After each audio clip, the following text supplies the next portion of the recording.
up. For now on the programme, Benjamin Netanyahu has taken a boycott of Israeli policies by a group of British students very personally.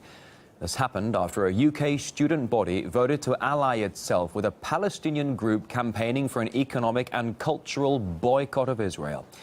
Netanyahu called the attempts a distortion of truth and justice.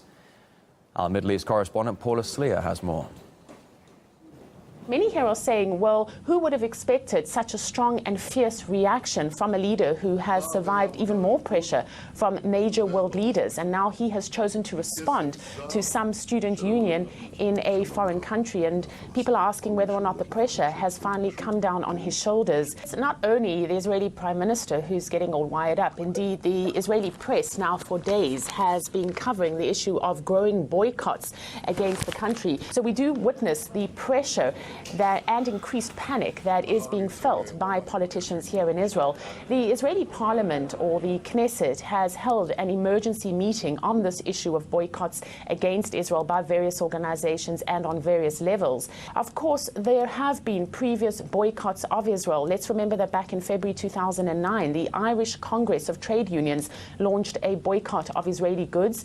In April 2012, the cooperative, Britain's fifth largest food retailer, declared that it would no longer be importing agricultural produce from the territories or indeed from any Israeli supplier. In July 2013, two of the largest supermarket chains in the Netherlands removed from their shelves all products manufactured in Israeli settlements. So certainly we're witnessing an increasingly intensifying movement of boycotts against Israel. And here in Israel itself, the leaders are starting to feel the pinch.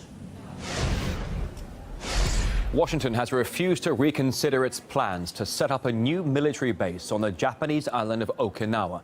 The facility is aimed to replace an existing base located in a highly populated area of the island. The plea was actually made by the island's governor, who's been visiting the U.S. capital. The people of Okinawa never offered their land to the U.S. military for this base. The construction may damage the security arrangement between the U.S. and Japan. My goal is to stop the construction of the Hinoka base. The Okinawa governor was accompanied by some 20 other officials, all on a charm offensive to persuade Washington to review its plans. But the U.S. State Department has remained undeterred, insisting it's both committed to its original plan and to the defense of Japan. The United States troop presence in Okinawa is fundamental to our treaty commitment to the defense of Japan.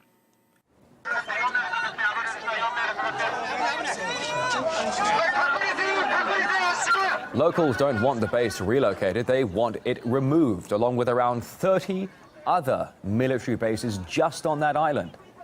There's been a U.S. presence on Okinawa since the end of the Second World War. However, Tokyo is unlikely to cede to the island's demands. From the point of view of Japan, Okinawa is basically an internal colony, as the mayor of Naga was pointing out. It's a colonial situation. It's not, in a sense, not really Japan. It's a separate area, separate people, a separate history, to a large extent, actually. But Tokyo can ignore the demands of the people in Okinawa. They're a long way away. Well, Japan isn't the only country hosting U.S. bases in the Pacific, and analysts actually question their true purpose. It says it's there to defend Japan, but that, of course, is not the real story. It's really not plausible to suggest that any country wants to attack Japan. The United States primarily is worried about the rise of China, and the military aspect of that means that it needs its bases in Japan and South Korea, but mainly Japan. To some other news in brief. Police in Mexico have been left stranded in a tunnel by students and teachers. The demonstrators blocked each entrance of the tunnel, hurling rocks and other projectiles at the officers, injuring 4 of them.